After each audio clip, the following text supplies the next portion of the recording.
और इस वक्त मैं हूं गाजीपुर बॉर्डर। किसान मोर्चा जो है उसकी घोषणा करेगा लखनऊ जाने की। उस दिन योगी जी की छुट्टी है, जो चाहे वो करें, और किसान जो चाहेगा वो करेगा। किसान लखनऊ में जाकर रहेगा हर हाल में। इन्होंने कहा था हम दिल्ली में नहीं घुसने देंगे। आज हमारे किसान जो है पार्लियामेंट से मात्र 100 मीटर की दूरी पर बैठा है। लाखों की तादाद रही, हजारों की तादाद रही, सैकड़ों की तादाद अभी भी यहाँ पर है किसानों की। जो देश हमारा है, न कि योगी और मोदी का। नमस्कार, मैं दामिनी शर्मा सजग भारत में एक बार फिर से आपका बहुत बहुत स्वागत करती हूँ। और इस वक्त मैं हूँ गाजीपुर बॉर्डर पर। वही गाजीपुर बॉर्डर जहाँ पर पिछले 8 महीने से किसान बैठा है।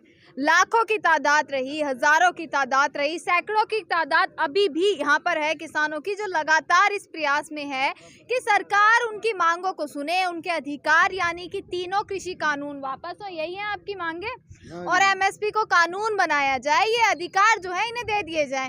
किसान मौजूद है, इन्हीं से मैं पूछूंगी। 8 महीने देखो आपको हो चुके हैं यहाँ पर, ठीक है। लखनऊ तक की बात आ गई है, अब लखनऊ को दिल्ली बनाने की तैयारी आप लोग कर रहे हैं, तो क्या ऐसा क्यों कर रहे हैं? सरकार जब सुन नहीं रही है तो फिर क्या प्रयत्न करना? हमारी कुछ मांगे तो दिल्ली सरकार से हैं। अच्छा, जैसे कि काले कानून ये किसानों के विरोध में बनाए, एमएसपी को जो है कानून का दर्जा, और कुछ हमारी मांगे जो हैं वे उत्तर प्रदेश सरकार से हैं, जिन्हें उत्तर प्रदेश सरकार ही पूरा करेगी। वे जैसे का बिजली के बेतहाशा बिलों में वृद्धि कर दी, और जो है हमें हमारा गन्ने का जो है मूल्य वो जो है बकाया है 12,000 करोड़ रुपए, वो भी उसकी मांग कर रहे। और कई तरह की जो है हमारी मांगे जो उत्तर प्रदेश की हैं, उन्हें हम लखनऊ में आंदोलन करके उन्हें जो है लखनऊ से मांग करेंगे। उत्तर प्रदेश के मुख्यमंत्री योगी आदित्यनाथ जी तो कहते हैं किसानों के बारे में राकेश टिकैत जी से कि जैसा स्वागत आपको पसंद है वैसा स्वागत करेंगे हम किसानों का। उन्होंने अभी 10 दिन पहले अपने गवर्नमेंट के ट्विटर हैंडल पे जो है एक तस्वीर लगाई थी, एक वो कार्टून लगाया था जिसमें वे जो है टिकैत जी के बाल पकड़कर उन्हें खींच रहे थे। उसके जवाब में वो चैलेंज स्वीकार किया था टिकैत जी ने। टिकैत जी लखनऊ गए थे, जब वे लखनऊ से लौट के आ गए अब फिर वो बकवास करने लगे।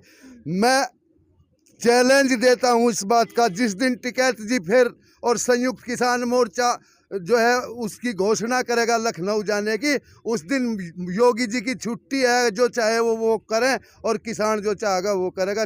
किसान लखनऊ में जाकर रहेगा, हर हाल में जाकर रहेगा। लखनऊ में जाकर रहेगा। आपने अभी कहा कि यूपी सरकार से हमारी कुछ मांगे हैं। हाँ। यूपी में अब चुनाव भी आ रहा है, तो चुनाव में वो सभी मांगे भी रखी जाएंगी आपकी जो समस्या है? हाँ, वे तो रखी जाएंगी, क्योंकि पहले चुनाव में इन्होंने जो है गांव-गांव शहर जो है झूठ बोला था, बहकाया था, हमारी वोट ली थी। झूठ बोल के प्रधानमंत्री भी जगह जगह घोषणा कर रहे थे 15 दिन में तुम्हारा पेमेंट देंगे। ना हमें 15 दिन में पेमेंट दिया, हमारा जो है बिजली के रेट भी दूने कर दिए पिछले 4 साल में। और सुनो, सबसे महंगी बिजली अगर कहीं है तो वो उत्तर प्रदेश में है। पंजाब सरकार जो है किसान को फ्री बिजली दे रही है, हरियाणा सरकार 35 रुपये प्रति हॉर्स पावर दे रही है, और उत्तर प्रदेश का किसान 175 रुपये हॉर्स पावर बिजली दे रहा है। ये सारी बातें जो है हम लखनऊ किसान जाएगा, और लखनऊ हमारी राजधानी है, हमें कोई नहीं रोक सकता, कोई देश की ताकत नहीं है। आंदोलन को किस मोड़ पर देख रहे हैं अब? क्योंकि जंतर मंतर पर भी बैठ गए, वहाँ पर भी आवाज उठा ली। पहले कह रहे थे कि दिल्ली पहुँच जाए, दिल्ली पहुँचकर भी आवाज उठा ली। सरकार कुछ नहीं सुन रही है अभी। नहीं, सरकार की तो धड़कनें बंधी हुई हैं। पूरे देश का किसान जो है इसमें जुड़ गया, और इन्होंने कहा था हम दिल्ली में नहीं घुसने देंगे। आज हमारे किसान जो है पार्लियामेंट से मात्र 100 मीटर की दूरी पर बैठा है हमारा किसान। हम दिल्ली में भी घुसे और इसी तरह हम लखनऊ में भी घुसेंगे, और जिस संयुक्त मोर्चा जिस प्रदेश की राजधानी में भी कहेगा हमारा किसान उसी प्रदेश की राजधानी में घुसेगा। ये देश हमारा है, न कि योगी और मोदी का। इन्होंने जब अंग्रेजों का राज था, इस विचारधारा ने जो है अंग्रेजों की दलाली की थी, और हमारे बुजुर्गों ने, हमारे पूर्वजों ने इस देश को आज़ाद करने में जो है अहम भूमिका निभाई थी। ये देश हमारा है, न कि योगी मोदी का। पर वो तो कहते हैं कि किसान राजनीति कर रहा है, बॉर्डर पर किसान बैठा नकली किसान है, राजनीति कर रहा है, असली किसान खेतों में है।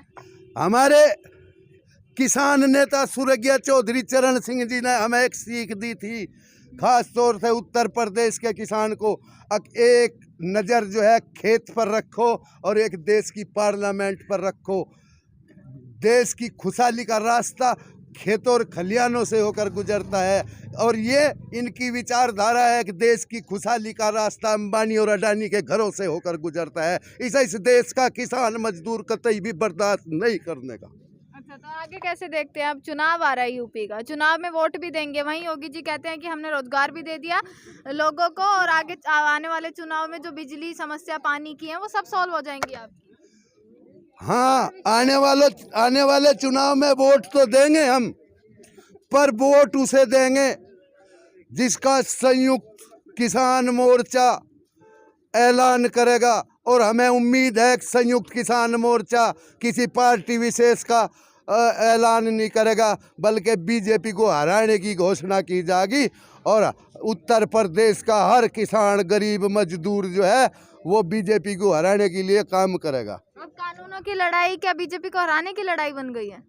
सुनो, जो सरकार आज से नहीं, जब से ये हिंदुस्तान आज़ाद हुआ, जब किसान की जिस सरकार ने भी मांग नहीं माननी, चाहे वो कोई प्रदेश सरकार है चाहे भारत सरकार है, किसान ने समय समय पर आंदोलन जो है करने का काम किया और अपनी मांगे मनवाने का काम किया। इस तरह जो है घटिया स्तर की हठधर्मिता पे जो है योगी और मोदी सरकार आ गई। और किसानों को जो है इन्होंने 9 महीने हो गए बॉर्डरों पे दिल्ली के किसान बैठा है, और इन्होंने सर्दियों में उसमें इनके 600 हमारे किसान भाई जो है 600 किसान भाई शहीद हो गए।